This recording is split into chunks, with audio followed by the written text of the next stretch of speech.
మధ్య కాలంలో ఒక మ్యూజియంలో ఇట్స్ బీన్ ఎ వైల్ ఒకరు వెళ్ళి అక్కడ ఉన్న ఆర్టిఫెక్ట్స్ని పగలగొట్టేశారంట.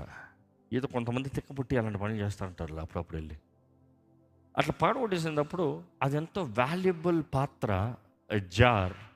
దాన్ని పగలగొట్టినప్పుడు అక్కడ ఉన్నవారని అప్సెట్ అయిపోయి ఏం చేయాలని చెప్పి ద బెస్ట్ రిస్టోరేషన్స్ని తీసుకొచ్చి దాన్ని మరలా ముక్కలుగా కలిపి అంతా పెట్టి దాన్ని చక్కగా రిస్టోర్ చేసి సేల్కి పెట్టారంట.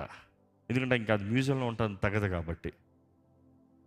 కానీ హిస్టరీ రికార్డ్ చేస్తుంది, అది మ్యూజియంలో షో పీస్లో ఉన్నదానికన్నా అది రిస్టోర్ అయిన తర్వాత దాన్ని కొనుక్కుంటానికి అధికమైన వెల చెల్లిస్తానికి సిద్ధపడ్డారంట.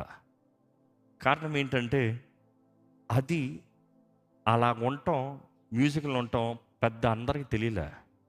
కానీ అదే పాత్ర పగలగొట్టబడటం ప్రపంచమంతా తెలియజేయబడింది. కానీ ఆ పాత్ర మరలా రిస్టోర్ అయ్యి అది నా దగ్గర ఉందని చెప్పుకుంటానికి ప్రపంచంలో ఉన్న ధనవంతులందరూ సిద్ధపడ్డారంట కొనుక్కుంటానికి. So when God restores you, same principal.